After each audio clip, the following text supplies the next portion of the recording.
This is Roger coming from the MSC Mission Office, and you're with Mission Alive. And through the Mission Office, we have many stories that we could tell. And I'll try and give you some of those stories today. Sometimes we get phone calls, sometimes we get emails that come in. Mostly we get the applications for funding coming in, so I've got many of those.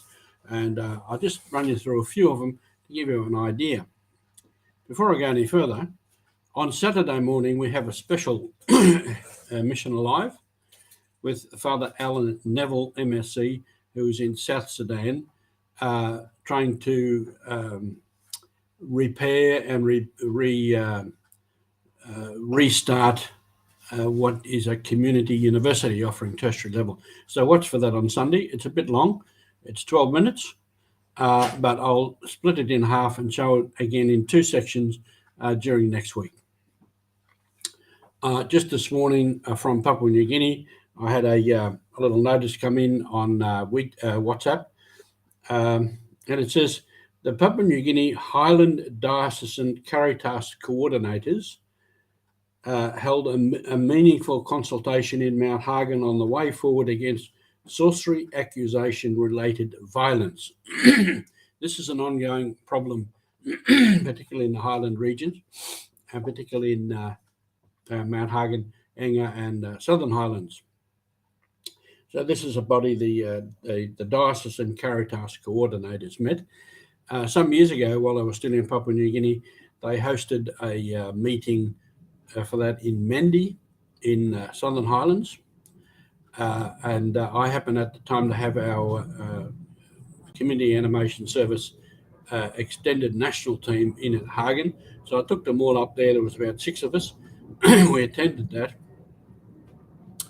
What it is a form of sorcery there called Sanguma, which originates in another part of the Highlands, and it's a rather complex system of sorcery.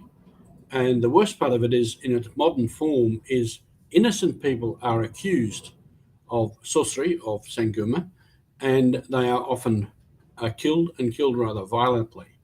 And that's particularly women who are accused. And that can be pretty violent, dreadful sort of stuff. Now, at that meeting in Mendi, which was 2017 or around that time, there were representatives from all the churches, from government departments, particularly health, education, and the police were there, and it was a pretty full discussion of all the issues involved. And one of the difficulties for the police is that there is no evidence of anything. There's only an accusation. Particularly a woman, she might be out at night, might have gone to the toilet or something, and she's seen out in the dark, and therefore they think she's up to no good with sorcery. So she's accused and often killed. And some people rather heroically rescue people from the situation. Now, the person accused might be surrounded by, dozens of men with axes and spears and all kinds of things.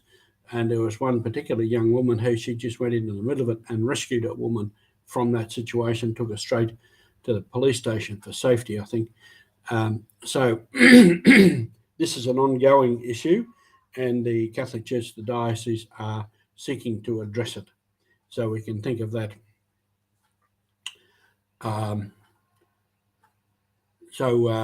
Now a few other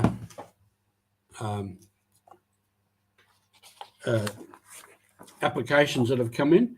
One from our MSc in Kiribati.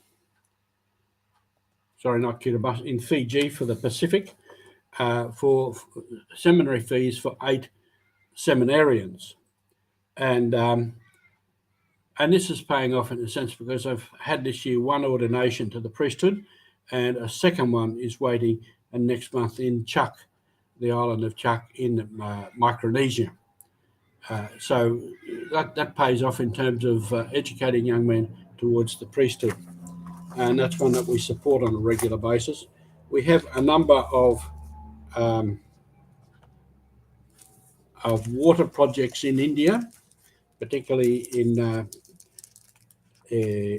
Bangalore, Karnataka, Andhra Pradesh, and Tamil Nadu, and these are mostly for a bore well, a pump, and a tank with all the requisite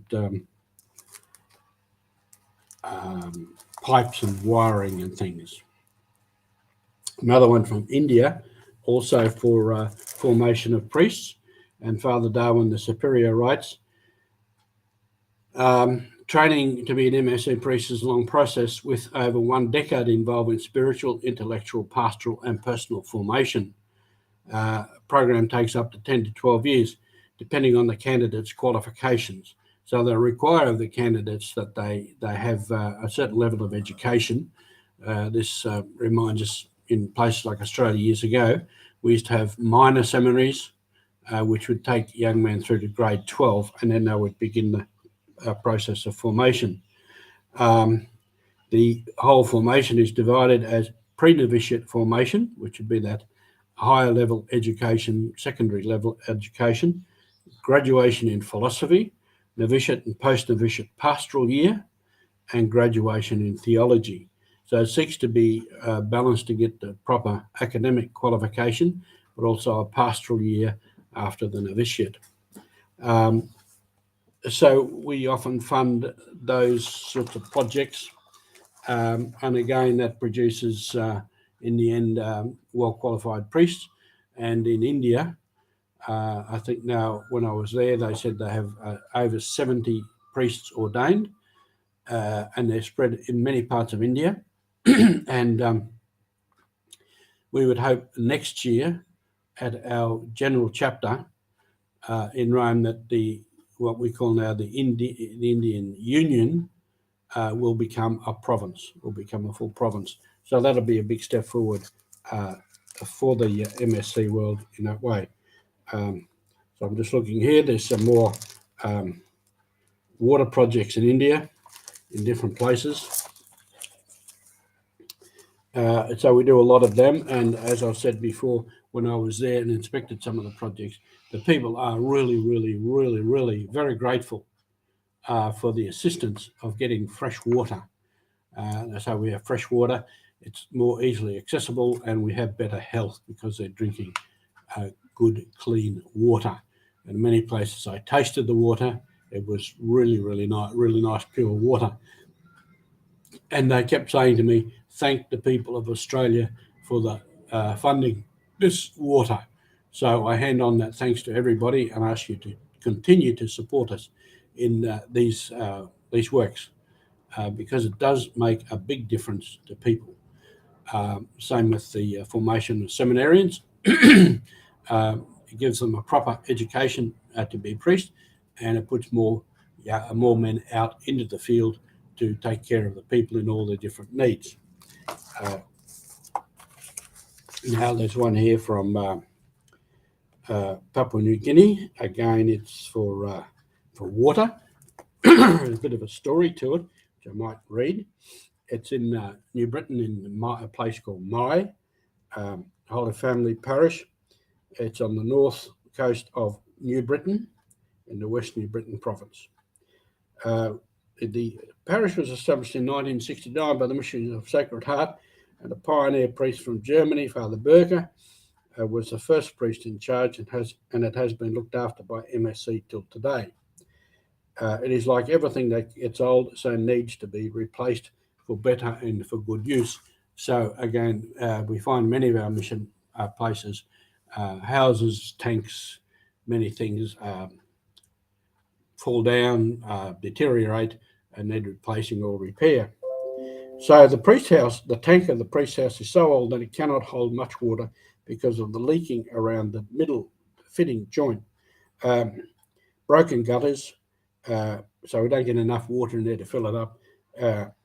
So there's 10 occupants living in the house at this moment. And the parish of Mai is a major centre for MSc, so not everybody living there is involved in the parish. They have other works.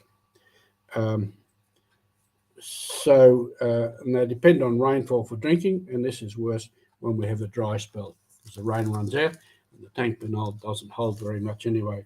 So we're seeking financial incentive from MSC Mission Office to assist with the purchase of 2 9,500 litre tanks and 1 500 litre tank. The 500 litre tank will be a header tank up on the roof, so pump up to there, and it's reticulated down to the rest of the house. So the surrounding community will also benefit from that. So there's some a bit of a rundown of some of the projects that we get through the office here. We assess these and decide how much money we've got available to fund things, and decide where to put them, and try to balance that with different countries. Place like India, there's always many requests for bore wells. Papua New Guinea and the Pacific, more requests for rainwater tanks, and right across the board there are many demands, and there's a great need for clean water, as well as there's a great need for assisting youth, a great need for health. So continue to support us in these works, and we go ahead with the mission that has been given to us. So thank you for joining us.